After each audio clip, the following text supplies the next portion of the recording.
বললে, তুমি আমাকে নবুয়ত দিলে, আমি কালেমার দাওয়াত দেই, নবিয়ানা কাজ করি, আর ওরা আমার পাথর ছুঁড়ে মারে। ও আমার রব, তুমি কি দেখো না আল্লাহ রাব্বুল আলামিন নবীর মুখটা মলিন হোক, নবীর গায়ে পাথর লাগুক, নবীর শরীর থেকে রক্ত ঝরুক, এটা পৃথিবীর সবাই মেনে নিলে আল্লাহর নবী মেনে নেন নাই, আল্লাহ পাক মেনে নেন নাই। ওরে ভাই, বদদোয়া করা লাগে না, মন খারাপ হলে এমনি বদদোয়া হয়ে যায়। আমরা চাইছিলাম সুষ্ঠু নির্বাচন হোক, গণতান্ত্রিক অধিকার ফিরে আসুক, আর আমার আল্লাহ চাইল, আল্লাহ না সাইদির তোমরা ইনজেকশন দিয়ে মেরে দিয়েছ, আল্লাহ না সাইদির রক্ত ঝরেছে, তোমরা চাইছিলে দেশ স্বাধীন হোক, আর আমি আল্লাহ চাইলাম শেখ হাসিনার গোষ্ঠী বাংলাদেশ থেকে চলে যায়।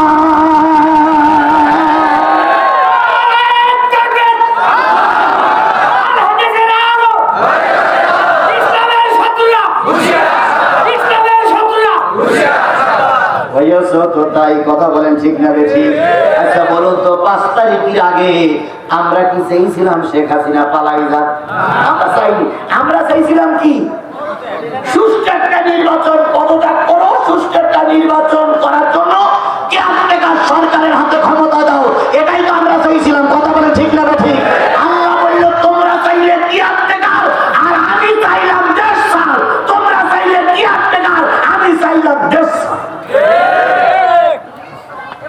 আমরা যা চাইছিলাম তার চেয়ে আল্লাহ বেশি দিয়েছে না? আমরা যা চাইছিলাম তার চেয়ে আল্লাহ বেশি দিয়েছে না? আমার ভাইয়েরা, আসুন আবার কোরআনে যাই। আল্লাহ রাব্বুল আলামিনের গায়ে, রাসূলের গায়ে পাথর লাগবে, এটা আমার আল্লাহ মেনে নিতে পারে না। আল্লাহ রাব্বুল আলামিন এবার সঙ্গে সঙ্গে সূরা লাহাব নাযিল করে দিলেন। ওইখানে আবু লাহাবের সামনে, আবু জেহেলের সামনে, উতবার সামনে আল্লাহ বলে দিলেন, তাব্বাত ইয়াদা আবি লাহাবিন ওয়া তাব্বা। আবু লাহাবের আবু লাহাব, তাব্বাত ইয়াদা আবি লাহাবিন, আবু লাহাবের 2 হাত ধ্বংস হোক এবং সে নিজেও ধ্বংস হোক। আল্লাহ বলতেছেন আবু লাহাবের কয় হাত ধ্বংস হোক? মেইল কয় হাত দিয়ে পাথর, আর আল্লাহ বলে 2 হাত ধ্বংস হোক, সে নিজেও ধ্বংস হোক। এবার বলুন তো, আবু লাহাব ধ্বংস হয়েছে, তার 2 হাত ধ্বংস হয়েছে, তার 14 গোষ্ঠী ধ্বংস হয়েছে। কথা বলেন, ঠিক না ঠিক? আল্লাহ রাসূল বলেছিলেন, আল্লাহ আমি কালেমার দাওয়াত দেই, তাই ওরা আমাকে পাথর মারে, তুমি হেফাজত করো। আল্লাহ বলেন, তুমি একটু চোখের পানি ফেলেছো, এই কারণে আমি আবু লাহাবের 2 হাত শুধু ধ্বংস করিনি, আবু লাহাবকেও আমি আল্লাহ ধ্বংস করে দিলাম। আবু লাহাব ছিল খুব চালাক ব্যক্তি, খুব বুদ্ধিমান ব্যক্তি। আবু লাহাবের সামনে যখন এই সূরা নাযিল হলো, আবু লাহাব এটা বদদোয়া মনে করলেন। বাড়ি এসে মন খারাপ হয়ে গেছে। বাড়ি এসে মন খারাপের পর ছেলেরা জিজ্ঞেস করছে, আব্বু মন খারাপ কেন? কয়, তোমার ভাই, তোমার চাচাতো ভাই আমার জন্য আল্লাহর কাছে বদদোয়া করেছে, সুতরাং তোমরা যদি আমার ভিটের করে থাকতে চাও, বাড়ির করে থাকতে চাও, মুহাম্মদকে মেরে আহত করতে হবে, মুহাম্মদকে মেরে ফেলতে হবে।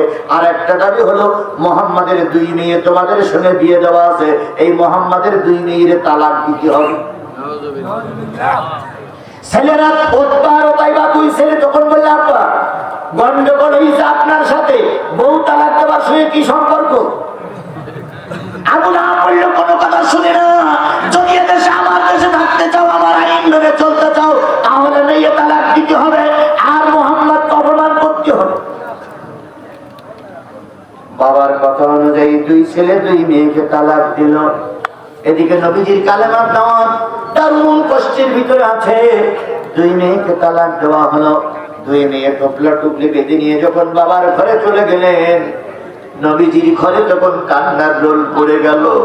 সবাই মিলে কান্দে, আল্লাহ ঘরে খাবার নাই, আবার 2 মেয়ে স্বামী পরিত্যক্তা, দারুণ একটা কষ্টের ভিতরে আছি, আল্লাহ তুমি হেফাজত করো। যখন কান্নাকাটি চলতেছিল, উতবা উতাইবা ঘরের ভিতরে চলে গেল। যেই বলল, তুমি নাকি আমার আব্বার জন্য বদদোয়া করেছো, তুমি নাকি আমার আব্বার জন্য বদদোয়া করেছো বলে উতবা উতাইবা 2 ভাই এবার নবীজির গলায় গামছা পেঁচালো। গামছাটা সেই দুই ভাই যখন দুই দিক থেকে টান দেয়, নবীজির জিহ্বা বাহির হয়ে যাওয়ার উপক্রম হয়েছে, নবীজির দম বন্ধ হয়ে যায়।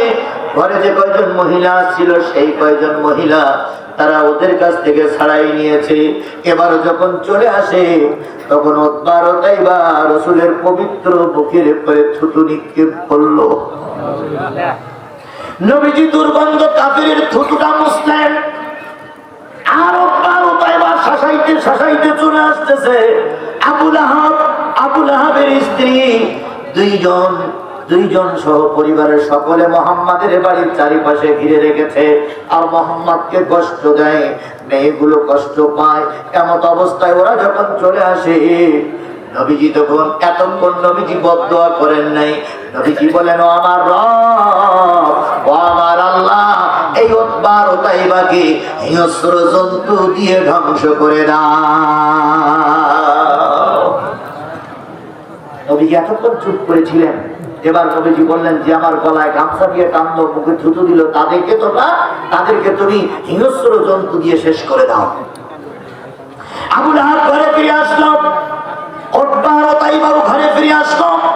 আবু লাহাব স্ত্রীকে নিয়ে বলতেছে, দুনিয়ার সব মিস হতে পারে, দুনিয়ার সব কুলি মিস হতে পারে, নবীর দোয়া মিস হতে পারে না। কথাটা ঠিক নেবে? ঠিক? আরো জোরে বলেন, কথাটা ঠিক নেবে? যদি শেখ হাসিনার দলের আওয়ামী লীগের কোন লোক এখানে থেকে থাকেন, আপনারা সাদা কাগজে লিখে রাখেন, দুনিয়ার সবগুলি মিস হতে পারে, বোম বাস্ট না হয়ে অবিস্ফোরিত হতে পারে, কিন্তু আলেমদের দোয়া বৃথা যেতে পারে না। আল্লামা সাঈদী বলেছিলেন, নির্যাতন বন্ধ করো, অত্যাচার বন্ধ করো, খুনোখুনি বন্ধ করো, আলেম ওলামাদের পরে নির্যাতন বন্ধ করো, নতুবা এমন একটা দিন আসবে পালানোর জন্য ইঁদুরের গর্ত খুঁজে পাবা না।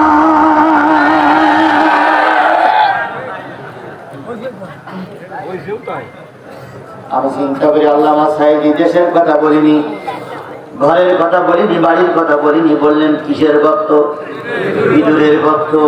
এখন দেখেন শেখ হাসিনা তার দলের লোকদের অবস্থা তাই হয়েছে। জোরে বলেন, ঠিক না বেঠিক? এত বড় শক্তিশালী নেত্রী, গোটা দেশে যার পরিচয় ছিল, ভারত তাকে নিয়ে মহা বিপদে আছে। কথা বলেন, ঠিক না বেঠিক? প্রায় বলতেন আমরা কাউকে মারি না। আন্তর্জাতিক ট্রাইব্যুনাল আগামী এই অক্টোবরের 18 তারিখ, সম্ভবত নভেম্বরের 18 তারিখ ট্রাইব্যুনালের থেকে রায় হয়েছে, শেখ হাসিনা যেখানে আছে সেখান থেকে ধরে নিয়ে হবে। আবার প্রসিকিউটর বলে চুলির মুঠো ধরে নিয়ে হবে, চুলির মুঠি ধরে দেশের বিচারের আওতায় আনতে হবে। ওকে বিচার না করা পর্যন্ত 1600 মানুষ এই সংস্কারে মারা গেল, হেফাজতের সমাবেশে মারা গেল, ওই পিডিআর পিলখানায় মারা গেল। যতক্ষণ শেখ হাসিনার ফাঁসি না হবে ততক্ষণ আমার দেশের মানুষ শান্তি থাকবে না।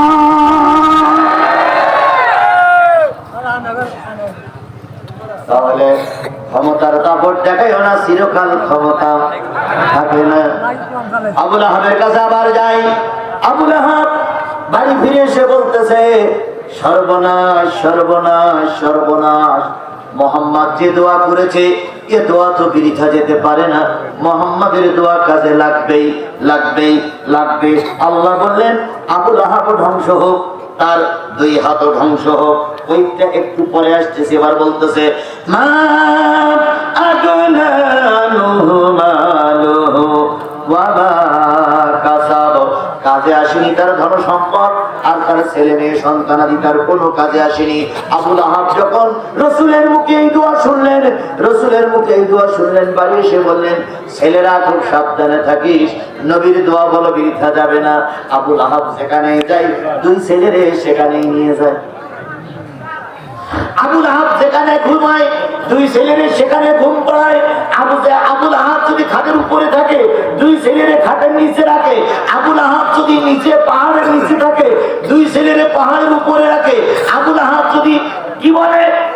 লাহাব যদি কোনো চান্দি মন্দিরের ভিতরে থাকে, কোন কাগজের ভিতরে থাকে, কোন কি বলে সংরক্ষিত ব্যারাকের ভিতর থাকে, তার মাঝখানে দুই ছেলের রেখে দেয় যাতে করে দুই ছেলের কোনো ক্ষতি না হয়। হঠাৎ করে একদিন ব্যবসা করার জন্য আবু লাহাব যাচ্ছে ব্যবসার মাল সামানা নিয়ে যাচ্ছে। মাঝপথে দিয়ে চিন্তা করতেছি এখন তো জঙ্গলের ভিতর দিয়ে যাচ্ছি, আর নবী মুহাম্মদ দোয়া করেছিল হিংস্র জন্তু দিয়ে ছেলে হত্যা হয়ে যাবে। নিঃসন্দেহ আজকে দোয়া কাজে লাগতে পারে।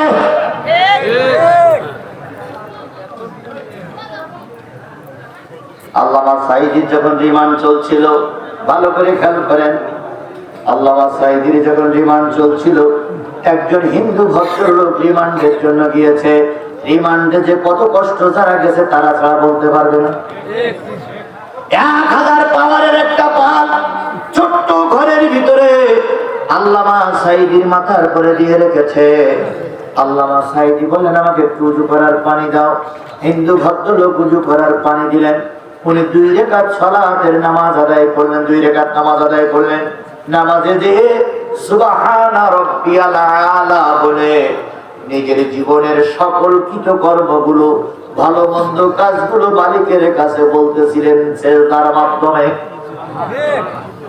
আর সেজদা বান্দা যখন সেজদা করে, আল্লাহর বান্দার ভিতরে কোনো পার্থক্য থাকে না।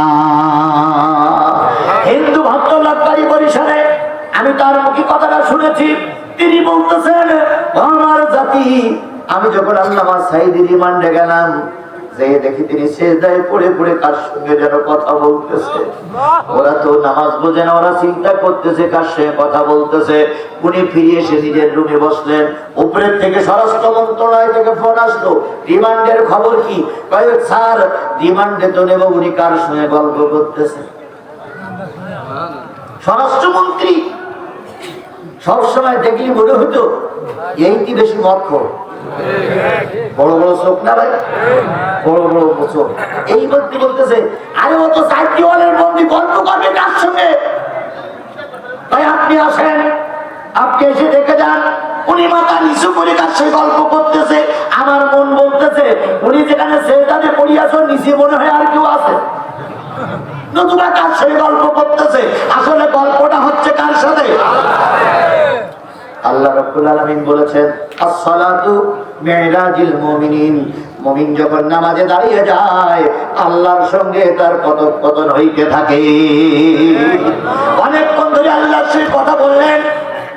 এরপরে আল্লামা সাঈদী মালিকের কাছে মোনাজাত করতেছে, মালিক জীবনে কম বেশি ত্রুটি হয়ে গেছে, ক্ষমা করে দাও। তুমি তো জানো সেই স্বাধীনতার সময় কোনো কাদামাটি আমার গায়ে লাগেনি। তুমি তো জানো কোন হিন্দুর বাড়িতে আমি আক্রমণ করিনি। দুনিয়ার কেউ না জানলে মালিক তুমি জানো। এই বরিশালের হিন্দু ভদ্রলোক আমার কাছে যেয়ে দেখে এবার কাঁদতেছে। স্বরাষ্ট্র মন্ত্রণালয় থেকে ফোন দিল, কি খবর? স্যার এখন দেখতেছি 2 চোখের পানি ফেলাই কাঁদতেছে। কান্না শেষ হতে দেরি হচ্ছে, উনি আবার ফিরে আসছেন। উনি বলতেছেন 3বার দিয়ে দেখি আল্লামা সাঈদী যে ঘরে শুয়ে আছে, ওই ঘরের ডান দেওয়ালের গায়ে 2খানা পা, আর বাম দেওয়ালের মাথায় মাথা, আর 2খানা হাত পড়ে আছে। 5 হাত 3.5 হাত মানুষ, 10 হাত লম্বা হয়ে গেছে। উনি বলতেছে আমি নিজের চোখে যখন দেখলাম, আমি এসে চেয়ারে এসে বসে স্বরাষ্ট্র মন্ত্রণালয়ে ফোন দিয়ে বললাম স্যার আমার জীবনে অনেক আশ্চর্য জিনিস দেখেছি, কিন্তু এত বড় আশ্চর্য জিনিস দেখিনি। 3.5 হাত মানুষ এখন সমস্ত ঘরটা আলোকময় করে পড়ে আছে। ওই মাথার উপরে যে 1000 পাওয়ারের বাল্ব আছে, তার চাইতে তার মুখের পাওয়ারটা আরো বেশি উজ্জ্বল হয়ে গেছে।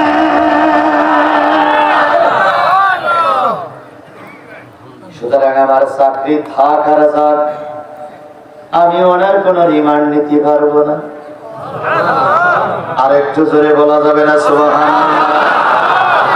এটা একজন হিন্দু ভদ্রলোক বুঝেছিল, কিন্তু মুসলমানের বাচ্চারা বুঝিনি।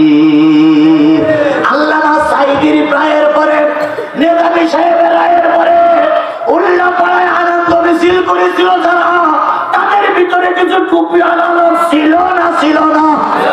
তোরে বলেন ছিল কি ছিল না? হয়তো এই মজলিসে খুঁজলে তাদের ভিতরে 2-4 জন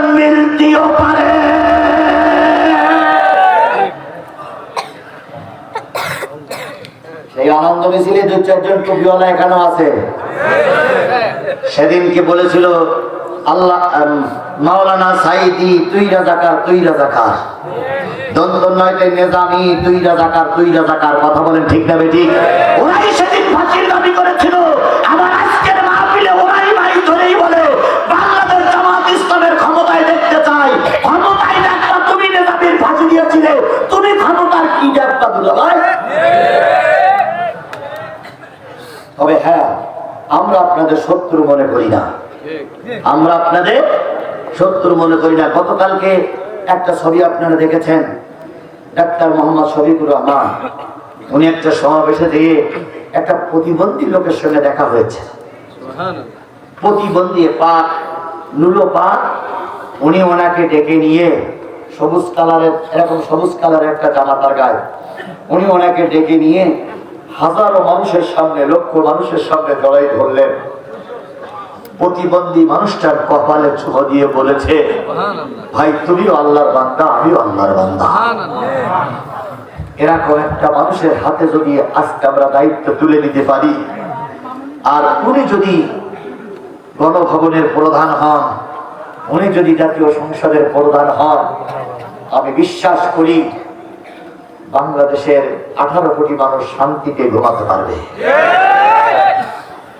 দেবেন কিনা ওরা আপনাদের ব্যাপার, করবেন কিনা ওরা আপনাদের ব্যাপার। বাংলাদেশ জামাত ইসলামী ক্ষমতায় যাবে কি বিএনপি ক্ষমতায় যাবে, ওটা আমার ব্যাপার না, ওটা আল্লাহর রহমত আর জনগণের ব্যাপার। কথা বলেন ঠিক না ঠিক? তবে বিএনপি আমার ভাই, জামাত আমার ভাই। জামাত বিএনপির আন্দোলনের মুখে, ছাত্রদের আন্দোলনের মুখে শেখ হাসিনার পতন হয়েছে। আমরা কোনো অবস্থায় ময়দানে দুইজনের প্রতিপক্ষ হতে চাই না, আমরা সকলে মিলেমিশে দেশ স্বাধীন করতে চাই। দেশের স্বাধীনতা, সার্বভৌমত্ব বাংলাদেশ জামাত ইসলামী এবং জাতীয়তাবাদী দল আমরা ধরে রাখতে চাই। কথা বলেন ঠিক না ঠিক? কথা বলেন ঠিক না ঠিক? আমরা আমাদের দুই দলের পরে রহমত নাজিল করব। এক গ্রামে 2 বিড়াল বাস করতো, বিড়াল দুটোর সঙ্গে বিরাট সম্পর্ক। হঠাৎ করে এক বাড়িতে রুটি টেবিলের উপরে রেখেছে, বড় রুটি, 2 বিড়ালে 1 রুটি নিয়ে আসছে। এই যে গাছতলায় বসে বলতেছে, ভাই ভাগ না করিতে খাওয়া যাবে না, বুঝেন, ভাগ না করিতে খাওয়া যাবে না, তা ভাগ কর। তা বিড়াল বলছে, ভাগ করতে গেলে তো সমস্যা, কি করে ভাগ করি বলতে? তো এক স্বাভাবিক ভাগ করে দিল, অর্ধেক খাই, আমি অর্ধেক খাই। মগ ডালে বসেছিল বানর। বানর চিন্তা করতেছে ওদের মাঝখানে মাথাওয়ালা, এই বিড়ালের মাথায় হাত আর এক বিড়ালের মাথায় হাত দেবে, ভাই বুঝি ভাগ করার সমস্যা, তাই না ভাই? তা বলতেছে হ্যাঁ, সেটা দাড়ি পাল্লা নেই। তো 2 বিড়াল যেই মালিকের বাড়িতে যে কোনো কায়দা দাড়ি পাল্লা নিয়ে আসছে, বুঝেন একটু। তো দাড়ি পাল্লা আনার পরে বানরে বা দাড়ি পাল্লায় তুলেছে, রুটি ভাগ করি। এখন একদিকে ইচ্ছে করে একটু বেশি দিয়েছে, আর একদিকে একটু কম দিয়েছে। দেওয়ার পরে বানর বলতে, ভাই এদিকে বেশি হয়ে গেছে। তো বানর এবার খাওয়ার নাম করে উঠতে একটু বেশি করে খেয়েছে। এই দাড়ি পাল্লায় দেওয়ার পরে এদিক বেশি হয়ে গেছে। তো বলছি ভাই এদিকে বেশি হয়ে গেল, তো ওদিকটা একটু বেশি করে খেয়েছে। এবার এদিকে একটু বেশি হয়ে গেছে। এইভাবে করে এদিক বেশি ওদিক বেশি এদিক বেশি ওদিক বেশি করতে করতে রুটির 12 আনা খাওয়া হয়ে গেছে। 2 বিড়াল কিন্তু ভাগ করা দেখতে পাবে যে বানর দাড়ি পাল্লায় ভাগ করছে, তাই ভাগ নিতে সুস্থ হবে, ভাগ নিচে সুস্থ হবে। খানিকক্ষণ পরে যখন 12 আনা বানরের খাওয়া হয়ে গেছে, তখন 2 বিড়াল বলতেছে, ভাই আর 10 মিনিট যদি বানরের কাছে রুটি ভাগ করতে দিস, তাহলে কিন্তু যেটুকু কাছে ওটুকু খেয়ে ফেলবে। তো বানরের দাড়ি পাল্লা আর বানরের পাশায় রাখি না, যেটুকু আছে আমরা 2 জন ভাগ করি খাই, ওর আর ভাগ করা লাগবে না। কথা বুঝেছেন আমার কথা? বুঝেছেন আমার কথা? বুঝেছেন? দেশ নামক এই রুটিটারে বিএনপি এবং জামাত ইসলামী যে কায়দায় হোক রক্ষা করেছে। কথা বলে ঠিক না ঠিক? এখন বানর নামক ভারতের কাছে আমরা এই রুটি ভাগ করতে দেব না। বানর নামক জাতীয় পার্টির কাছে আমরা এই রুটি ভাগ করতে দেব না। বানর নামক আওয়ামী লীগের হাতে রুটি ভাগ করতে দেব না। আসুন বিএনপি এবং জামাত আমরা নিজেরাই ভাগাভাগি করে দেশ নামক রুটিটারে রক্ষা করি। আমরা এই বানর নামক মোদির হাতে আমরা যাবো না, যাবো।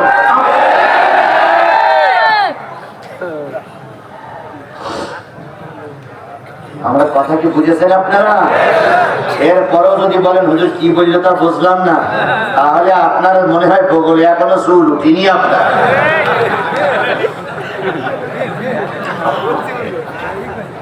আমার ভাইয়েরা, যে জিনিসটা বোঝাতে চাচ্ছিলাম সেটা হলো আবু লাহাবের দুই ছেলে, মনে আছে তো? নাম কি? উতবা ও তাইবাকে নিয়ে আবু লাহাব খুব সংরক্ষণ অবস্থায় থাকে, কেউ যেন ক্ষতি করতে না পারে। খুব মজা, কিছু নেই মজা। আমরা তু হামলাতাল হাতা ফিজি জিহা হাতলুটের বাজার, এখানে দিয়ে শেখ হাসিনা আসতেছে। শেখ হাসিনা আসতেছে ভাই, শেখ হাসিনা এর ভিতরে আসামি নিয়ে আসতেছে। শেখ হাসিনা চিন্তার কোনো কারণ। আমার ভাইয়েরা, যে জিনিসটা বোঝাতে চাচ্ছিলাম উতবা ও তাইবাকে নিয়ে আবু লাহাব বিরাট সংরক্ষিত এলাকায় থাকে। রাত গভীর হয়ে গেছে। আবু লাহাবের টার্গেট হলো যত মাল নিয়েছিল মালগুলো সব চারিপাশ থেকে টাল দিয়েছে, মাঝখানে উতবা ও তাইবাকে শোয়াইছে। এরপরে সেনাবাহিনীর টহল, এরপরে বড় একটা মাথা করে আবু লাহাব সারা রাত জেগে জেগে লাইট জ্বালাচ্ছি। হঠাৎ করে রাত 12টার সময় জঙ্গল থেকে আওয়াজ আসলো, বাঘের আওয়াজ। আবু লাহাবের ঘুম ভেঙে গেল, জনগণের ঘুম ভেঙে গেল। নবীর দোয়া তাবু পর্যন্ত চলে গেছে। ও শেখ হাসিনা, শুধু তাই নয়, আলেমদের দোয়া তোমার রাজপ্রাসাদ পর্যন্ত চলে গেছে। আল্লামা সাঈদী বলেছিলেন 12.5 কোটি মানুষ হলো মৌলবাদ। যারা মৌলবাদ তারা আছে সব গাছের গোড়ায়, আর তোমরা আছো কোথায়? আগায়। তোমরা আগাবাদী। আমরা 12 কোটি মানুষ গোড়া ধরে টান দেবো, গোড়া ধরে না দেবো। মামুর বাড়ি দিল্লি যেয়ে বলবা মৃত্যুর আগে কিয়ামতের আগে আর আসতে পারবে না। এই ওয়াজটা শোনেননি আপনারা? এই ওয়াজটা শোনেননি? এই ওয়াজটাকে নতুন করতেছি না, আল্লামা সাঈদীর ওয়াজ এখনো বাজে। ঠিক তাই দেখেন, 18 কোটি মানুষ গোড়া নাড়া দিল। মা চলে গেল ছেলেরে ফেলাইয়ে, গাই গরু চলে গেল বাছুরি ফেলাইয়ে, নেত্রী চলে গেল কর্মী ফেলাইয়ে। কথা বলেন ঠিক না বেটি? আওয়ামী লীগের ভাইরা এখনো বাকুম বাকুম করো, জেনার জন্য সর্বস্ব চুরি করে নেতারে ক্ষমতায় বসাইলে সেই মা এখন বিপদে ফেলাইয়ে চলে গেছে। বাক বাকুম করো না, যে কোনে আসো চুপ করে থাকো। বেশি বাক বাকুম করলে কান্না আলাদা হয়ে যাবে। আসো চুপ করে থাকো, আসো চুপ করে থাকো, আসো চুপ করে থাকো। কেডা কি করে যাও সব আমাদের চোখের মধ্যে ঘুরতেছে। কেডা কি করে যাও আমার সব চোখের সামনে ভেসতেছে। কথা বলেন ঠিক না বেটি? তোমার মামলার কারণে আমার ছেলে রাজপথে গুলি হয়ে মেরেছে, তোমার মামলার কারণে আমার ভাই রাজপথে গুলি হয়ে মেরেছে, তোমার মামলার কারণে আমি এখন 20টা মামলা দিয়ে রাস্তায় ঘুরে ঘুরে বেড়াচ্ছি। আমার নামে একটা 20টা মামলা। সেই সময় ওরা আমার ঘর বাড়িগুলো বুলডোজার দিয়ে ভেঙে দিয়েছিল। সেই সময় আমার মাকে ওরা রক্তাক্ত করেছিল। সেই সময় আমার ছোট মেয়েটারে নাতি মিলে 10 হাত দূরে ফেলাই দিয়েছিল। ছোট মেয়েটা যখন 10 হাত ধরে দিয়ে চিট হয়ে পড়ে গেছে, আমি সেদিন পুলিশের হাত ধরে বলেছিলাম, ভাই অন্যায় আমি করেছি, আমার ছোট মেয়েটা কিন্তু অন্যায় করিনি। অন্যায় আমি করেছি, আমার মা তুমি অন্যায় করেনি। আমার মাকে তুমি রক্তাক্ত করেছো। আমার মা রক্ত নিয়ে বলেছিল, আল্লাহ আমার ছেলের জন্য আমার মাথার রক্ত ঝরলো, এই রক্ত যেন বৃথা না যায়। এরকম হাজারো মায়ের রক্ত ঝরেছে শুধু তোমাদের কারণে। হাজারো মায়ের কোল খালি হয়েছে তোমাদের কারণে। তোমরা মনে করতেছ আমরা সব ভুলে গেছি? না, আমরা ভুলে যাইনি, ভুলে যাবার ইতিহাস নয়। তবে শুধুমাত্র উপরে নির্দেশ আমরা পাইনি, তাই আমরা চোখ বুঝে মুখ বুঝে ব্যথা সহ্য করতেছি। তবে বেশি বাকুম বাকুম করলে উপরে নির্দেশ পাই আর না পাই একটারও ছেড়ে দেওয়া হবে না। সবাই থাকের দিকে থাকেন না।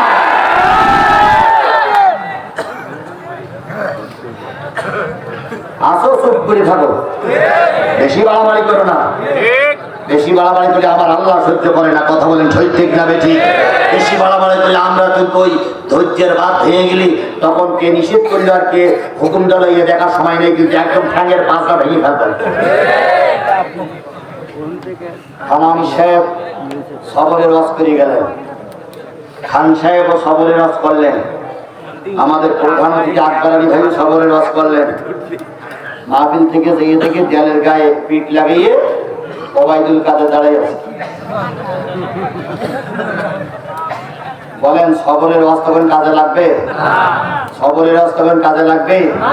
ওখানে ওবাইদুল কাদের যদি পাই কিল না মেরে বাড়ি যাবেন, কেটে কেটে হাত তোলেন তো ভাই।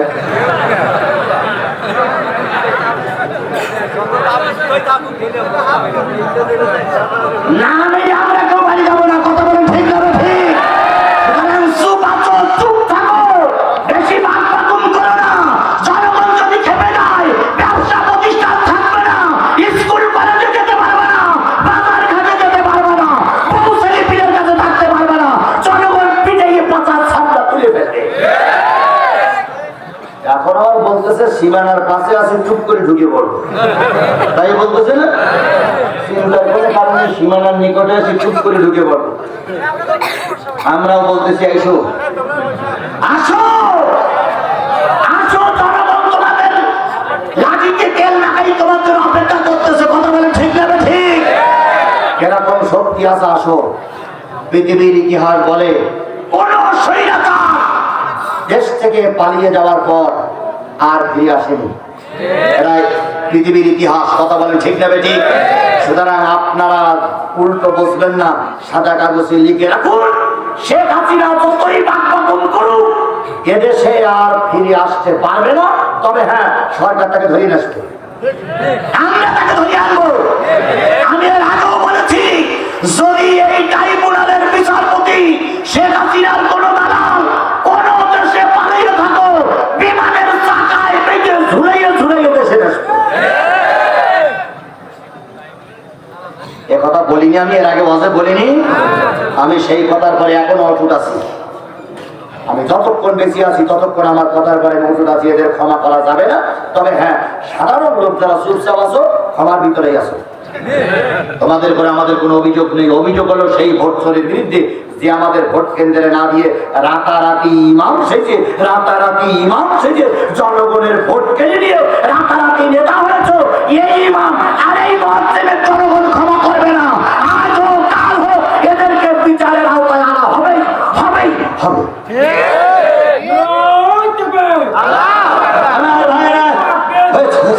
আমার ভাইরা, যে জিনিসটা বুঝাতে চাচ্ছিলাম, চারিদিক ব্যারিকেড, বাঘের আওয়াজ শুনতে পাই। আবুল আহাব আবার এসে চারিপাশে ঘেরাওয়া করে। এবার চারিপাশে ঘুরে ফিরে চারিপাশে থেকে শুনে এসে আবুল আহাব শুয়ে পড়ে, জনগণ শুয়ে পড়ে।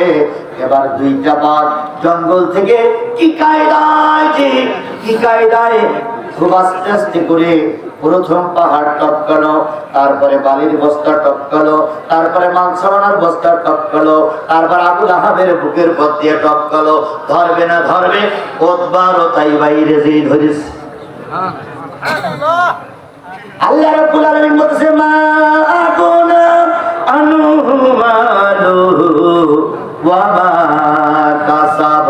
কাজে আসেনি তাদের কোনো সন্তানাদি, তাদের কোনো সম্পদ, ধন সম্পদ কোনোটাই কাজে আসেনি, সবটা বিফলে চলে গেছে।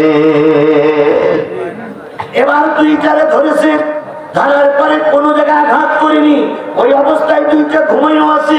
জঙ্গলের ভিতরে নিয়ে গেছে, জঙ্গলের ভিতরে নিয়ে প্রথম চোখ দুটো উঠাই ফেলেছে, তারপরে গালের ভিতরে হাত ঢুকাই দিয়ে গালটারে ছিন্ন বিচ্ছিন্ন করে ফেলেছে। কারণ এই গালের থেকে থুতু ফেলেছিল কার মুখে?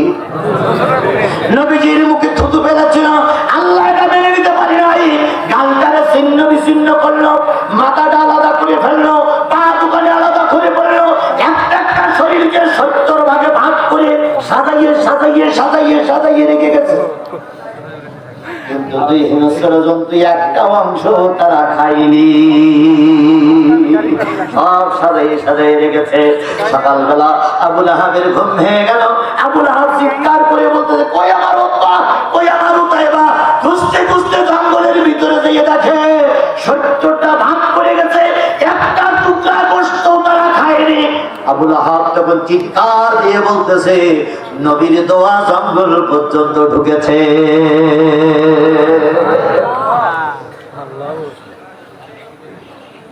আব্দুল কাদের মোল্লার ফাঁসি, লোকটা একটু খাটো ছিলেন। সর্বপ্রথম ইসলামী আন্দোলনের তাদের ভিতরে আব্দুল কাদের মোল্লার ফাঁসিটাই আগে হয়েছে। ওনার ফাঁসি জয় হয়ে গেছে। ওনার সামনে আর মাত্র আধা ঘন্টা সময় দিয়েছে জেল পুলিশিরা। উনি উজু করলেন, 2 রাকাত সালাত আদায় করে যতটুকু পারলেন মালিকের কাছে কানলেন। 5 মিনিট আগে দরজা খুলে দিয়েছে। তো স্যার, আপনাকে এবার ফাঁসির মঞ্চে যেতে হবে, ভালো করে শুনুন। উনি ফাঁসির মঞ্চে যাওয়ার জন্য তৈরি। সাদা পাঞ্জাবি পরলেন, সাদা পায়জামা পরলেন। উনি সাধারণত হাঁটু পর্যন্ত পাঞ্জাবি পরতেন, কখনো গোল জামা পরতে আমরা দেখিনি। হাঁটু পর্যন্ত পাঞ্জাবি পরে ওনার চিরচরিত একটা ছোট টুপি, এমন বড় উঁচু টুপি উনি পরতেন না, ছোট একটা টুপি মাথায় দিয়ে একটু আতর গোলাপ এবার করে উনি ফাঁসির মঞ্চে যাওয়ার জন্য রাস্তায় নেমেছে। পিছনের জেল পুলিশিরা পিছন দিক থেকে ডাকতেছে, স্যার একটু আস্তে চলুন।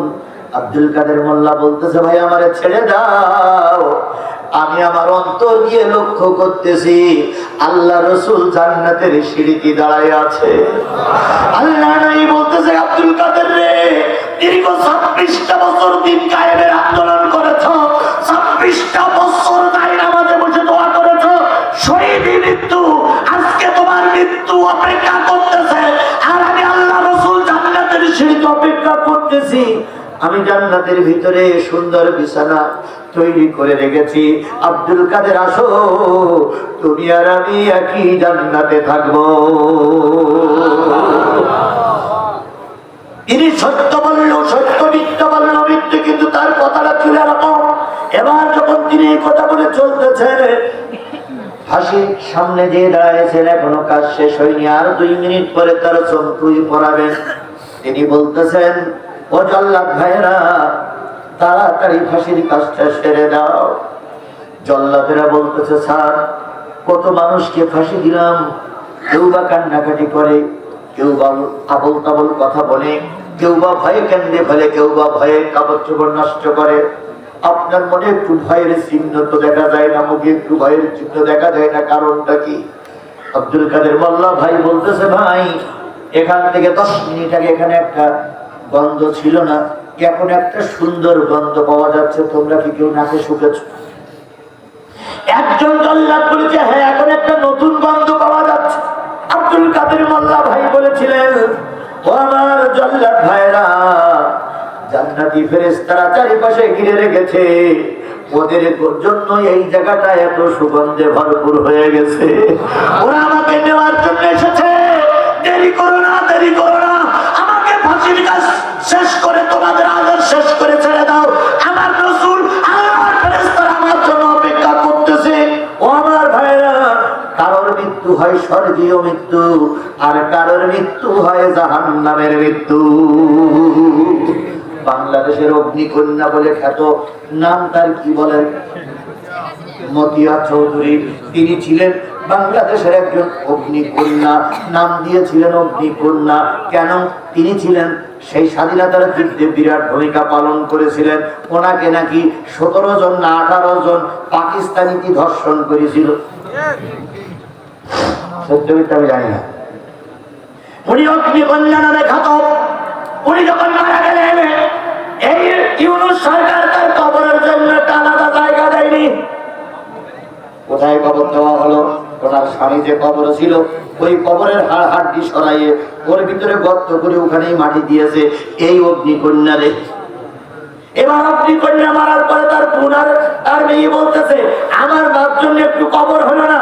আমি চিন্তা করছি কবর হোক আর না হোক, এই অগ্নিকন্যারে যখন কবরে রাখবে তখন তো একই জায়গা আছে স্বামী স্ত্রী।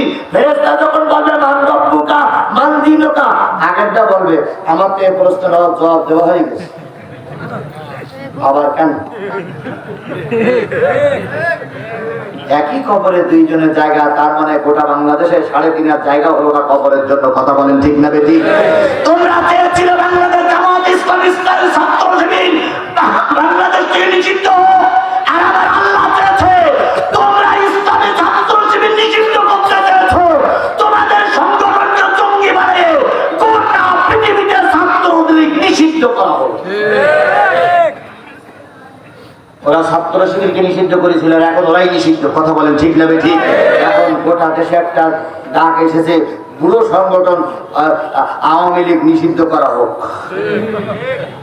আমরাও এক কথা বলেন, ঠিক না ঠিক? কারণ এদের রাজনীতি করার কোন অধিকার আর বাংলাদেশে। আমার ভাইরা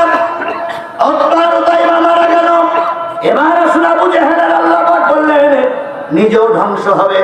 আবু জেহেল খুব চালাক লোক ছিলেন, আবুল আহাব খুব চালাক লোক ছিলেন। আবুল আহাব সকল যুদ্ধে যেতেন না। আবুল আহাব বদরের যুদ্ধে যায়নি। বদরের যুদ্ধে সব কাফেররা গেছে, কিন্তু আবুল আহাব বদরের যুদ্ধে যায়নি। আবুল আহাব ছিলেন বাড়িতে। হঠাৎ করে আবুল আহাবের ঘাড়ের পরে একটা ছোট্ট ফুসফুরির মতন ছড়া হলো। কি হলো? এই ফোড়ার দিকে ফোড়া পচে গেল, ফোড়ার দিকে ক্যান্সার, ক্যান্সারের সমস্ত শরীর আক্রান্ত হয়ে গেল। এই ক্যান্সার আক্রান্ত হওয়ার পরে যারে বলে প্লেগ রোগ, ওই প্লেগ রোগে ধরল। আবুল আহাব ওখানে মারা গেল। মারা যাওয়ার পরে তার পরিবারের লোকজন চিন্তা করলো মারা যাওয়ার আগে তো সোয়াইসের রোগ, এ যদি বেঁচে থাকে আমাদের পরিবারের আরো 10 জন লোকের সোয়াইসের রোগ হবে। তাই সবাই মিলে আবুল আহাবকে একটা মরুভূমির অঞ্চলে ফেলাই রেখে আসলো। ওখানে সে মারা গেল। মারা যাওয়ার পর তার পরিবারের কেউ তার কবর দিতে যায়নি।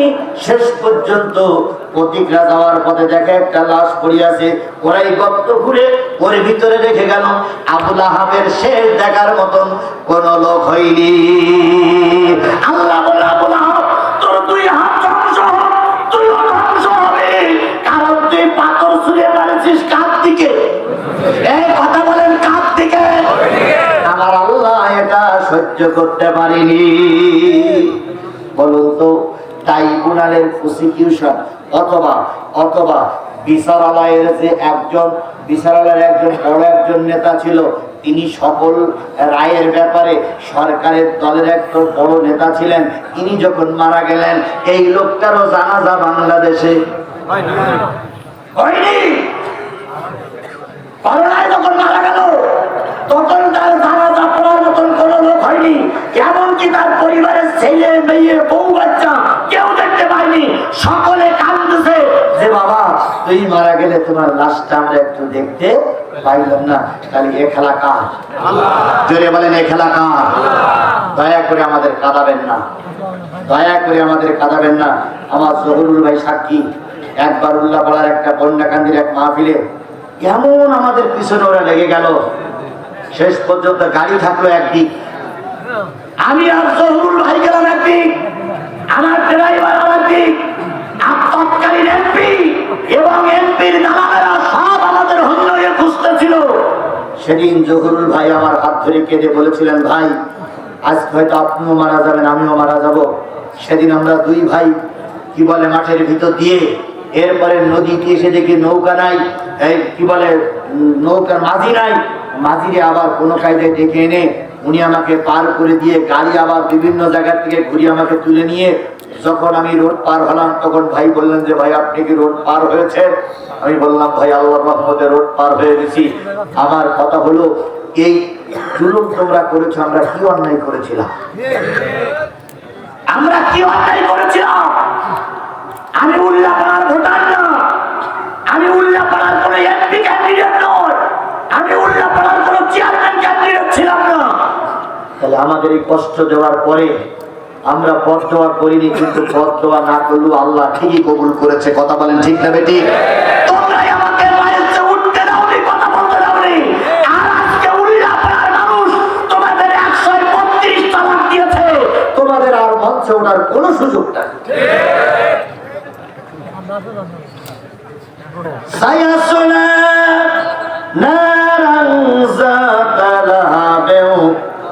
অতি তাড়াতাড়ি, খুব তাড়াতাড়ি প্রজ্বলিত আগুনের ভিতরে তোমরা পড়বে।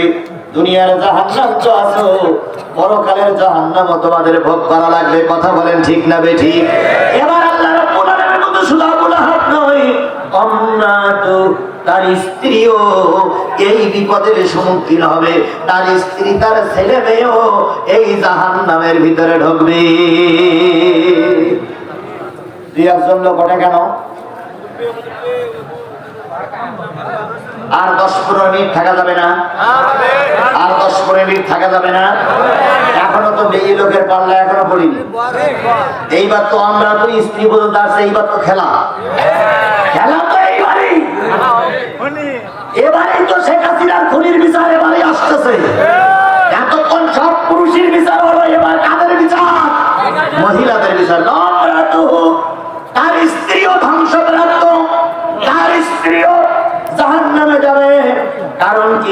হাম্মালাতাল হাতাব, এই স্ত্রী তার স্বামীর কাছে তাকে সাহায্য করেছিল। বলুন তো আবু লাহাবের স্ত্রীর নাম কি? উম্মে জামিল। উম্মে জামিল মানে কি? সুন্দরীদের মা। জামিলুল তো সুন্দরী, আর উম্মুল মানে মা, সুন্দরীদের মা। আর আবু লাহাবের নাম ছিল হলো সুন্দরদের মা, সুন্দরদের বাবা। আবু লাহাবের প্রকৃত নাম ছিল আব্দুল উজ্জা। আব্দুল কি? উজ্জা। তার চেহারা ছিল অত্যন্ত সুন্দর, অগ্নির মতো, তাই তার নাম দেওয়া হয়েছিল আবু লাহাব। আমাদের দেশে অনেকেই কালো হোক আর ধলো হোক, অনেকেই এভাবেই অহংকার করে বেড়াতো।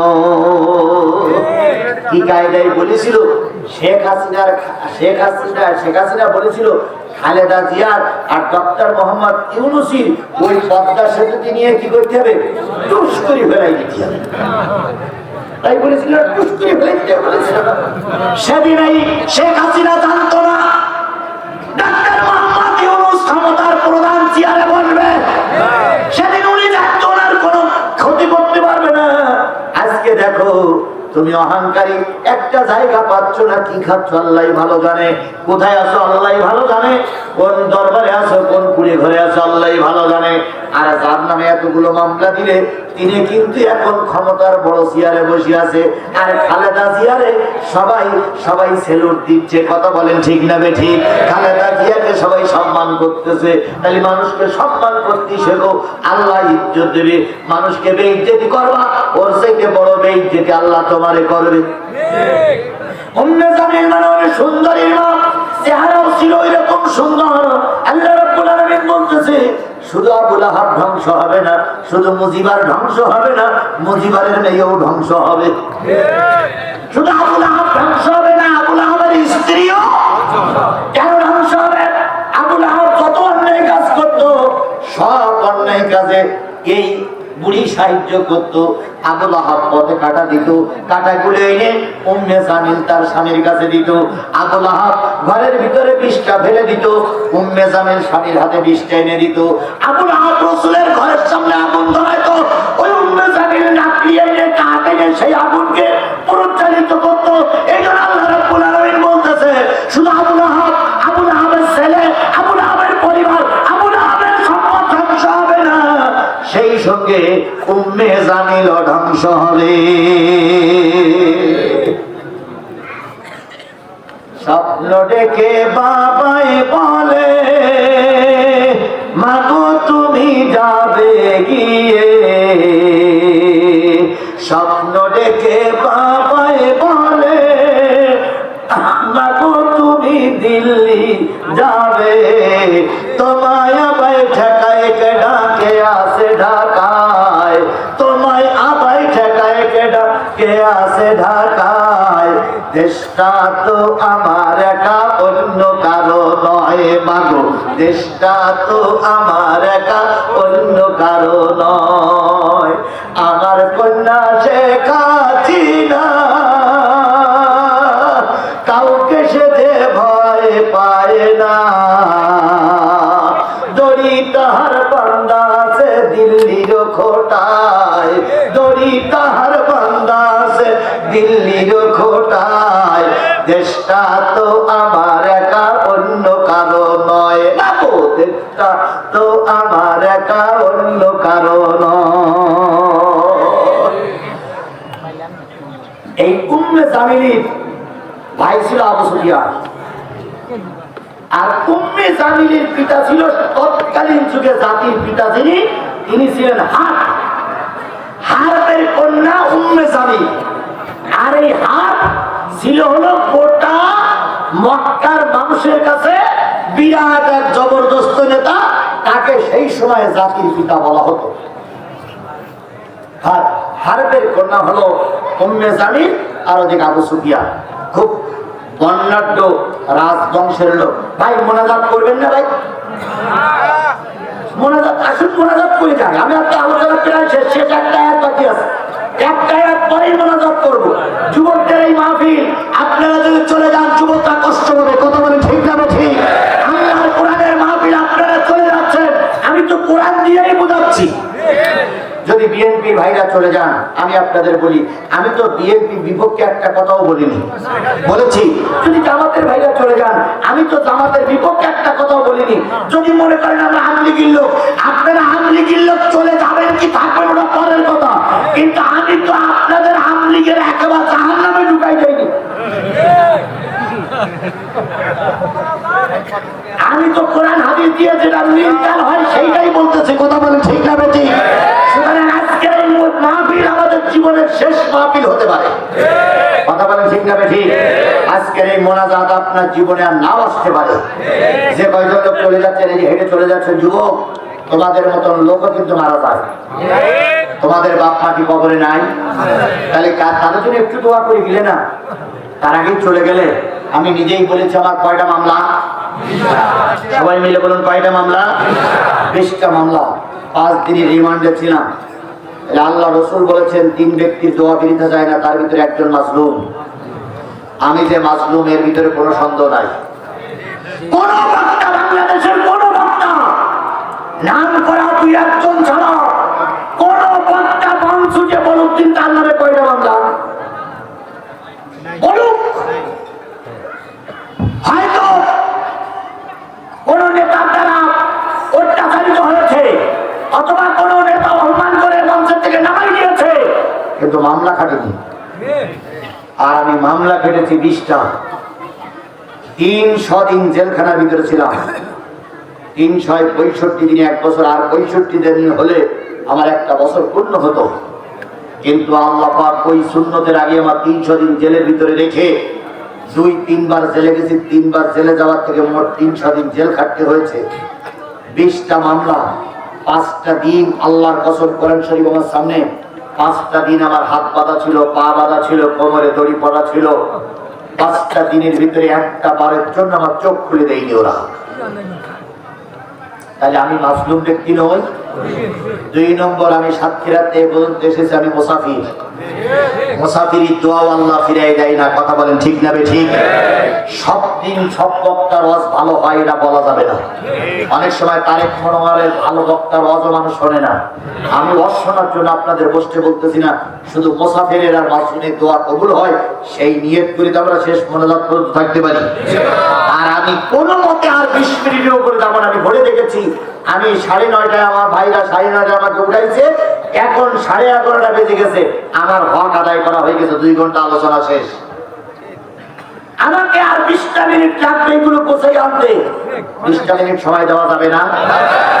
2 ঘন্টা সময় পার করতে পারলাম, আর 20টা মিনিট সময় পার করা যাবে না। 20টা মিনিট পরে জাতিকে নিয়ে দোয়া করব, যুবকদের জন্য দোয়া করব, যুবকদেরকে যেন আল্লাহ জান্নাতের মেহমান বানিয়ে দেয়। আর এই যুবকদের পক্ষে যারা সহযোগিতা করেছে তাদেরকেও যেন যুবকদের সঙ্গে আল্লাহ জান্নাতের মেহমান বানিয়ে দেয়। যুবকদের জন্য শেষ উপদেশ দিয়ে আমি আমার দোয়া শেষ করবো ইনশাআল্লাহ। আর 20টা মিনিট ধরে ধরে বসুন। আল্লাহ সবাইকে কবুল করুন। যারা উঠেছেন, যারা রাস্তায় আছেন পেশাব করে আবার চলে আসুন। দোয়া না করে কেউ যাবো না। আর যারা আমরা আছি আর কোনো লোক যেন না ওঠে। আল্লাহ শেষ মোনাজাত পর্যন্ত আপনাকে আমাকে কবুল করুক। সকলে বলেন আমিন। আমার ভাইরা, যে জিনিসটা বোঝাতে চাচ্ছিলাম সেটা হলো আবু লাহাব ওই বদরের যুদ্ধে যাই নাই, পেলেক রোগে আক্রান্ত হয়ে মারা গেল। আবু লাহাবের 2 ছেলে কি হয়ে গেল? তাকে খেয়ে ফেলল, সব চলে গেছে। এবার উম্মে জামিলের পালা।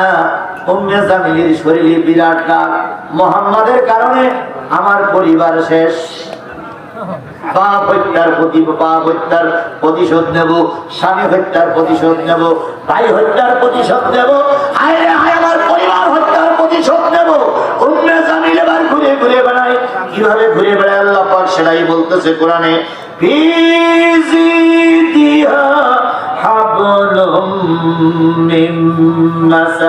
এই যে কাঠরি বুড়ি, এই যে অগ্নি জ্বালানো বুড়ি, এবার একা একা হয়ে গেছে, আর কেউ নাই।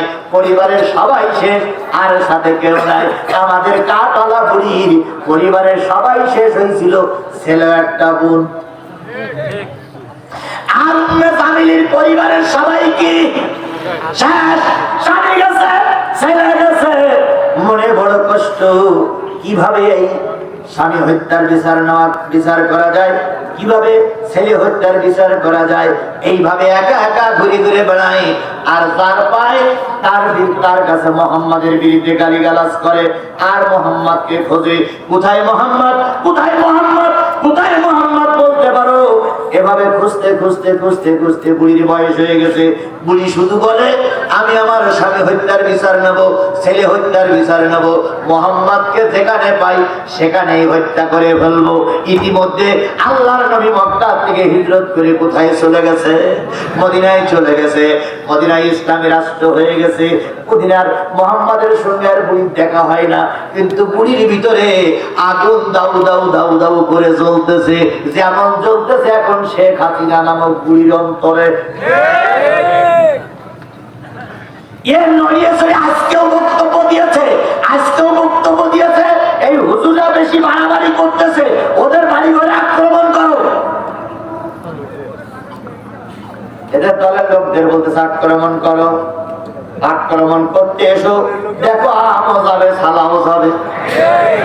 কিন্তু ওখানে বসে কিন্তু শান্তিতে নেই। শান্তিতে আছে? যারা বলেন শান্তিতে আছে? কোনো শান্তিতে নেই। এই উম্মে জামিলের মতন উম্মে জামিল ছিল বিশ্ব সুন্দরী, আর যারা পালাই গেছে এটা হলো পয়লা সুন্দরী। কি পয়লা সুন্দরী না? মাঝে মাঝে রূপের অহংকার দেখাতো। যখন দেশ থেকে পালাই যাবে তখন বলেছিল আমি শাড়িটা একটু পাল্টাবো। ওয়াকারুজ্জামান বললো, ম্যাডাম শাড়ি পাল্টানোর সময় পাবেন না, কারণ আপনার যা রং ঢং, আপনার যে রং ঢং, এই রং ঢং দিদি দিদি 45 মিনিট শেষ হয়ে যাবে। তো বিরিয়ানি রান্না আছে একটু খেয়ে নেই। ওয়াকারুজ্জামান বলছে তাও খাওয়া হবে না, কারণ ও ভাত আপনার কপালে নেই। আর কপালে কি আছে আল্লাহ ভালো জানে। কথা বলেন, কথা বলেন, কথা বলেন। বেশি অহংকার করো না। আমিও যদি অহংকার করি আল্লাহ পাক আমারও ক্ষমা করবে না। কথা বলেন, কথা বলেন, কথা বলেন। আমার ভাইয়েরা, উম্মে জামিল ঘুরে ঘুরে বেড়ায় আর নবীকে মারার ফর্মুলা করে। হঠাৎ করে চিন্তা করলো খেজুর গাছের ছাল তুলবো, বাকল তুলবো, বাকল তুলে দড়ি বানাবো, ওই দড়ি বানায়া ফাঁসির রশি বানাবো। আর এই পাহাড়ের পাদদেশে পাহাড়ের উপরে বসে থাকবো বছরের পর বছর, মাসের পরে মাস, দিনের পরে দিন। মোহাম্মদ যদি এই রাস্তা দিয়ে কোনোদিন যায়, মোহাম্মদের গলায় ফাঁসি লাগায়া এমন জোরে টান দেব মোহাম্মদ ফাঁসিতে ঝুলে মরবে। এই চিন্তা ভাবনা করে আর শুধু গালিগালাজ করে, তিরস্কার করে। দেখবেন মুনাফিকদের কাজ হলো রেখান্বিত হলে কিছু হলেই গালিগালাজ করে। যখন আমাদের ছেলেরা রাজপথে নামলো, প্রথম দিন গুলি হলো, দ্বিতীয় দিন গুলি হলো, তৃতীয়, চতুর্থ, পঞ্চম দিনে যখন সবাই বসে গেল, শেখ হাসিনা গালাগালি দিয়ে পুলিশের হেড, তারপর র্যাবের হেড, বিজেপির হেড, সেনাবাহিনীর হেডের বলেছিল তোদেরকে এই জায়গায় বসেছি এই ছেড়ার জন্য। সেটা আমি বলতে পারলাম না, তোদেরকে এই জায়গায় বসেছি এই ছেড়ার জন্য। ওয়াকারুজ্জামান মুখটা নিচু করে বলতেছে, ম্যাডাম এতদিন তো গুলি করেছি, আপনার আদেশ পালন করেছি, কিন্তু এখন আর সম্ভব না। যেখানে ওরা আছে সুযোগ পাইলে 45 মিনিটের ভিতরে বঙ্গভবন দখল করবে, হয়তো ছাড়ে, নতুবা কিন্তু আপনার আলু ভর্তা করে ফেলবে। শেষ পর্যন্ত পেট্টির বাচ্চা পেট্টি কান্দতে কান্দতে, কান্নার ছবি আপনারা দেখেছেন না? দুই মিনিট কাঁদতে দেখেছেন না? দুটোর কান্নার ছবি দেখেছেন না? কোন মানুষের কান্না উনি, কোন মায়ের কোন খালি করুনি, কোন স্ত্রীকে বিধবা করুনি, তাদের কান্না তোমাদের পেতে হবেই, হবেই হবে।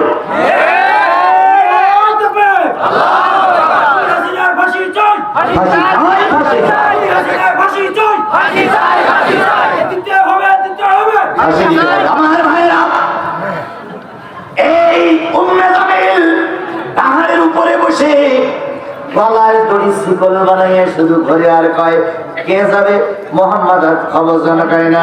আর একজন আসে মোহাম্মদের খবর জানো কায় না, আর একজন আসে মোহাম্মদের খবর জানো কায় না। এবার উম্মে জামিল একদিন বসে থাকলো মোহাম্মদের পাইল না, 2 দিন বসে থাকলো মোহাম্মদের পাইল না। শেষ পর্যন্ত চিন্তা করতেছে আমি যে ফাঁসিটা বানাইছি এই ফাঁসি মোহাম্মদের কোলে ঢোকবে কিনা। এটা তো একবারও দেখলাম না, কারণ মোহাম্মদের মাথায় আছে পাগড়ি, মুখে আছে দাড়ি, এই পাগড়ি ছিঁড়ে এই দাড়ি ভেদ করে ওই ফাঁসি আমার ওর গলায় ঢুকবে কিনা? তাহলে আমার মাথায় আছে চুলির বোঝা, আমার গায়ে আছে শাড়ি, এবার চুলটা একটু উঁচু করে এখান থেকে ফাঁসি দিতে হবে। তাহলে ফাঁসি দিয়ে আমার গলায় যদি ঢোকে, মুহাম্মাদের গলায়ও ঢুকবে। তাহলে আগে গলা মেপে নেই, মরণ যখন আসে তখন কি কায়দায় আসে, গলা মেপে নেই। এবারে সুটকি বুড়ি ওই শয়তান বুড়ি গলা মারতেছে, দড়ি দিয়ে গলা মারতেছে। একবার গলার ভিতরে ঢুকে একটু টাইট দেয়, আবার বের করে, না এবার ইজি হয়ে গেছে, আর একটু টাইট দেই, নতুবা মুহাম্মাদের গলায় ঢুকবে না। এদিকে এক মাথা বাঁধা আছে খেজুর গাছের গোড়ায়, আর এক মাথা হলো এই গলায় পড়ায় আর নামায়, গলায় পড়ায় আর নামায়। আর ওখান থেকে স্লোগান দিয়েছে, হই হই রই রই মুহাম্মাদের লোকজন গেল কই, হই হই রই রই মুহাম্মদ গেল কই, হই হই রই রই আব্দুল্লাহ বেটা মুহাম্মদ গেল কই। আর ফাঁসির ভিতরে ঝোলায় আর বের করে, ঝোলায় আর বের করে। আল্লাহ কয় পাহাড় আর সইতে পারি না, আর সহ্য করা যায় না। বহুত মানুষকে কাঁদিয়েছে, নবীরে বহুত কষ্ট দিয়েছে, আর সহ্য করা যায় না। পাহাড় তুই একটু নড়িয়া নড়ে ওর, শয়তান বুড়ি যেন ঝুলে পড়ে। গলায় দড়ি দিয়ে আনন্দনা হইয়ে মুহাম্মাদের খুঁজতেছে, হঠাৎ করে পাহাড় লাফাই উঠলো। পাহাড় কার কথা শোনে? পাহাড় লাফাই উঠেছে, উম্মে জামিল লাফ দিয়ে পারবে না পারবে ঝুলেই পড়েছে। আর একটা দড়ির মাথা বাঁধা কোথায়? খেজুর গাছের গোড়ায়। উম্মে জামিল এবার ওই ফাঁসিতে ঝুলতেছে আর বলতেছে, যে ফাঁসি বানাইলাম মুহাম্মাদের গলায় দেওয়ার জন্য রে দুনিয়াবাসী, সেই ফাঁসি এখন আমার গলায় ঝুলতেছে। উম্মে জামিল মারা গেল, ফাঁসিতে ঝুলে থাকলো। ৩-৪ দিন পরে যখন দুর্গন্ধ হলো, জনগণ তখন তার এনে একটা মাটির ভিতরে পুঁতে ফেললো।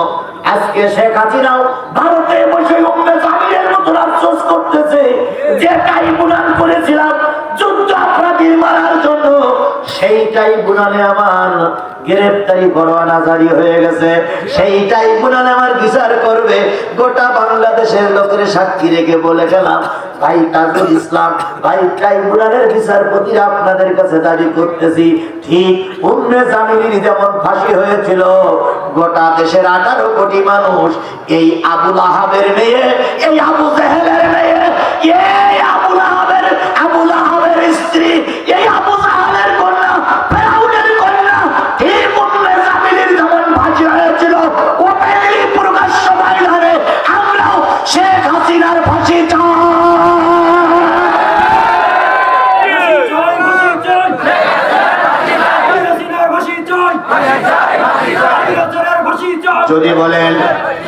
যদি বলেন ফাঁসি দাবি করতেছেন কেন, আমার তো চিন্তায় একবার ফাঁসি দিলে হবে না। প্রথম ফাঁসি দিতে হবে ঠ্যাঙে, ঝুলে থাকবে 3 দিন, তারপরে নামাই আর ঠ্যাঙে ফাঁসি দিতে হবে, ঝুলে থাকবে 15 দিন, তারপর ফাঁসি দিতে হবে কোমরে। যদি বলেন কেন, ডান পায়ে ফাঁসি দেওয়ার পর বলতে হবে এটা পিডিয়ার হত্যার রায়, বাম পায়ে ফাঁসি দেওয়ার পরে বলতে হবে এটা হেফাজতের হুজুর মারার ফাঁসির রায়। এরপরে কোমরে দড়ি বেঁধে ফাঁসি দিয়ে ঝুলতে পারে বলতে হবে আল্লামা সাঈদীর রায়ের পরে তোমার হুকুমে 300 লোক মারা গিয়েছিল, সেই 300 লোকের রায়ের জন্য কোমরে দড়ি বেঁধে ঝুলাই রাখতে হবে 15 দিন। এরপরে ফাঁসি গুনতে সর্বশেষ গলায় ফাঁসি পড়াইতে এবার বলতে হবে এটা ছাত্রদের আন্দোলনে 1600 মানুষকে তুমি মেরেছ, তোমার হুকুমে 1600 মায়ের কোল খালি হয়েছে, এটাই সেই ফাঁসির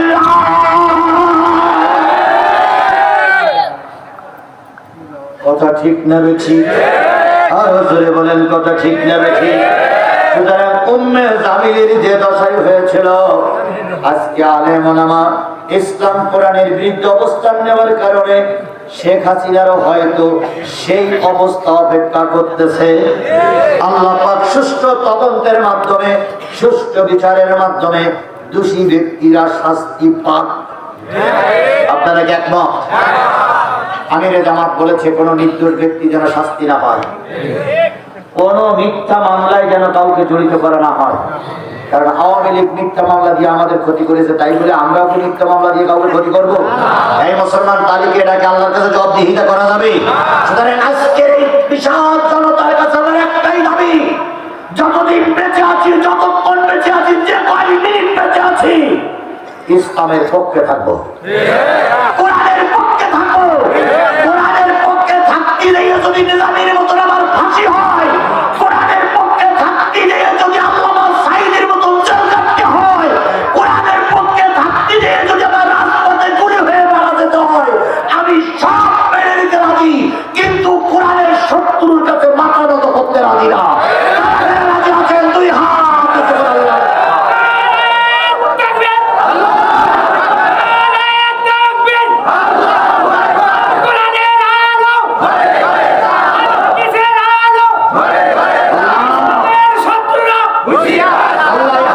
ইসলামের জন্য কবুল করে না, দিন কায়েমের জন্য কবুল করে না, কোরআন প্রতিষ্ঠার জন্য কবুল করে না।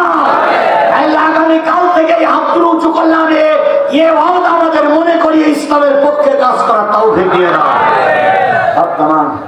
আমি গত কয়েকদিন আগের মাহফিলে বলেছিলাম, আজকেও বলতেছি, সর্বপ্রথম জাহান্নামে যাবে তারা কারা? বেনামাজ। সর্বপ্রথম যারা জাহান্নামে যারা, তারা যাবে কারা? মুসাল্লিন, তারা বলল না নামাজ পড়তাম না। এবার বলুন তো, সর্বপ্রথম যারা জান্নাতে যাবে তারা কারা? নামাজি। তাহলে আপনারা জান্নাতে যেতে চান না জাহান্নামে যেতে চান? আজকের যুবকেরা যারা মাহফিল দিয়েছো, তোমার কাছে আমার শেষ নসিহত মুরব্বী হিসাবে, যতদিন বেঁচে আছো এক ওয়াক্ত নামাজ কাজা করতে পারবে না। আচ্ছা, ও নসিহতটা শুধু ওদের জন্য না, আপনারা আমাদের জন্য, সকলের জন্য দাবি। যত ইসলামী আন্দোলনের কর্মী হও, রফিকুল ইসলাম খান সাহেবকে পাস করাও, কোরআনের আইন চালু হোক, কিন্তু তুমি বেনামাজি, নাজাত পাবা না, নাজাত পাবা না, নাজাত পাবা না। এই জন্য ইসলামী আন্দোলনের কর্মী হতে গেলে সর্বপ্রথম কাজ কি? নামাজ, নামাজ, নামাজ। রাসূলের শেষ কথা ছিল আস-সালাত, আস-সালাত, আস-সালাত ওয়া মা মালাকাত আইমানুকুম। নামাজ, নামাজ, নামাজ। এই বিশাল কাফেলার কাছে, নারী পুরুষ সকলের কাছে আমি একটা ওয়াদা নিতে পারি, যতদিন বেঁচে আছি নামাজ কাজা করবো না। ইনশাআল্লাহ বলুন, ইনশাআল্লাহ বলুন, ইনশাআল্লাহ বলুন। 2 নম্বর দাবি হচ্ছে দিন কায়েমের পক্ষে থাকতে হবে। এটা হচ্ছে কোরআনের 6 নম্বর দাবি। প্রথম কথাগুলো মনে আছে তো? তাহলে আমাদের সামনে এখন একটা পরিবেশ এসেছে না ভাই? এখান থেকে 10 বছর আগে, 2 বছর আগে যে পরিবেশ ছিল, তার চেয়ে একটা ভালো পরিবেশ এখন এসেছে না? গোটা বাংলাদেশে, সকলকে বলি, গোটা বাংলাদেশে একটাই আওয়াজ উঠতেছে, সকল দলের দেখা শেষ, টুপিওয়ালাদের বাংলাদেশ। বিশ্বাস করুন, আমি গতকালকে ছিলাম গাইবান্ধা, আজকে আছি এখানে। আগামীকাল যদি আল্লাহ কবুল করে আমি যাবো নীলফামারীতে। গোটা বাংলাদেশে সফর করে আমার দায় দেওয়া হয়েছে, টুপিওয়ালারা জাতীয় সংসদে যাওয়ার একটা সুবর্ণ রাস্তা তৈরি হয়েছে। এই মুহূর্তে আমাদের সকল ভেদাভেদ ভুলে দিয়ে এক কথা, এক দাবি মেনে দিয়ে টুপিওয়ালাদের পক্ষে থাকতে হবে। তাই এখন গোটা বাংলাদেশের স্লোগান একটাই, সকল দলের দেখা শেষ, টুপিওয়ালার বাংলাদেশ। সবাই মিলে বলুন, সকল দলের দেখা শেষ, সকল দলের দেখা শেষ। আল্লাহ কবুল করুন। দিন কায়েমের পক্ষে থাকবো, কোরআন হাদিসের পক্ষে থাকবো, মসজিদ মাদ্রাসার পক্ষে থাকবো। আল্লাহ কোরআনের পক্ষ থেকে আমাদের মৃত্যুবরণ করার তৌফিক দান করুন। আমিন, আল্লাহুম্মা আমিন। ربنا ظلمنا أنفسنا وإن لم تغفر لنا وترحمنا لنكونن من الخاسرين ربنا إننا آمنا فاغفر لنا ذنوبنا وقنا عذاب النار اللهم رب ارحمهما كما ربياني صغيرا মহিয়ান গরিয়ান সর্বশক্তিমান আল্লাহ, তোমার কুদরতি দরবারে ভদ্রকল পূর্ব পাড়া ইসলামী যুব সমাজ কল্যাণ পরিষদ কর্তৃক আয়োজিত 17তম বার্ষিক মাহফিলে আজকে ওয়াজ করলাম। আল্লাহ সূরা আল-আহজাবের পর আলোচনা করেছি। ভুল ভ্রান্তি মাফ করে দিয়ে এর ভিতর থেকে ভালো ভালো জিনিসগুলো আমাদের জীবনে শিক্ষা গ্রহণ করে চলার তৌফিক দিয়ে দাও। খারাপ জিনিসগুলো আমাদের জীবন থেকে বর্জন করার তৌফিক দিয়ে দাও। অহংকারী মানুষ চিরকাল টিকে থাকতে পারে না, এই বুঝ আমাদের দিলের ভিতরে তৈরি করে দাও। গভীর রজনীতে হাত তুলেছি, কখন দেখতে দেখতে 12টা বেজে গেছে। হাত তুলেছি, আমাদের পরিবার থেকে যত মানুষ কবরবাসী হয়ে গেছে সবাইকে মাফ করে দাও। বিশেষ করে মা বাপ, দাদা দাদি, নানা নানি, আত্মীয় স্বজন, মাতৃগুলো, পিতৃগুলো, শ্বশুরগুলোর যত মানুষ মন মাটি বুকের পরে করে নিয়ে ঘুমায় গেছে, আল্লাহ তাদের সবাইকে মাফ করে দাও। আল্লাহ তাআলা এই মাইকের আওয়াজ যতদূর পর্যন্ত যাচ্ছে এর ভিতরে যত মুদ্দার ব্যক্তি কবরে শুয়ে আছে সবাইকে আল্লাহ তুমি নিজ গুণে মাফ করে দাও। রব্বুল আলামিন যাদের পিতা মাতা আপনজন অসুস্থ হয়ে বিছানায় শুয়ে আছে, আল্লাহ খেদমত করে তাদের সন্তুষ্ট অর্জন করার তৌফিক দিয়ে দাও। হাজার হাজার জনগণ আল্লাহ সন্ধ্যার পর থেকে সে রাত 12টা পর্যন্ত কোরআনের আলোচনা শুনেছে। যাওয়ার পথে আল্লাহ কোনো বিপদ আপদ না হয়, সুস্থ হয়ে বাড়ি ফিরে যাওয়ার তৌফিক দিয়ে দাও। রব্বুল ইজ্জাত আল জালাল এই যুবকদের প্রচেষ্টায় বাংলার জমিন কোরআনের জমিন হয়েছে, একটা বারের জন্য তুমি দেখার তৌফিক দিয়ে দাও। বিএনপির হাত রয়েছে, বিএনপির অনেক সহযোগিতা রয়েছে দেশ স্বাধীনের জন্য। বাংলাদেশ জামাত ইসলামের সহযোগিতা রয়েছে দেশ স্বাধীনের জন্য। কোটা আন্দোলনে বিভিন্ন দলের ছাত্ররা এসে অংশগ্রহণ করে দেশ স্বাধীন করেছে। সকলের সঙ্গে মিলেমিশে একটা স্বাধীন সার্বভৌম সুন্দর দেশ গড়ে তোলার তৌফিক দান করে দাও। রুটি ভাগ করার নাম করে বিদেশিদের ডেকে এনে আমরা যেন তাদের হাতের পুতুল না হই, দয়া করে সে তৌফিক দান করে দাও। আল্লাহ আমাদের এই কোরআনিয়া মাদ্রাসাগুলো তুমি কবুল করে নাও। কোরআনিয়া মাদ্রাসাকে টিকে রাখার জন্য যতটুকু দান করেছি এই দানের বিনিময়ে সকলের মনোবাঞ্ছা পূর্ণ করে দাও। বিশেষ করে মা বোনেরা অনেক কষ্ট করে এসেছে, তাদের জেলের ভিতরে যত ব্যথা সব ব্যথাগুলো দূর করে দাও। ও মাবুদ, যখন আমরা খাচ্ছিলাম কয়েকজন মা আমার কাছে এসে একটু দোয়া চেয়েছে। পরিবারের ভিতর থেকে আল্লাহ পর্দার ভিতর থেকে মা দোয়া চেয়েছে, তাদের সন্তান হয় না। ও মাবুদ, নিঃসন্তানের তুমি কেবল সন্তান দিতে পারো, কোন বিশ্বের সন্তান দিতে পারে না। নবীর কোন হাত নাই, আমি মৌলভী আজিজুল ইসলাম আমারও কোন হাত নাই।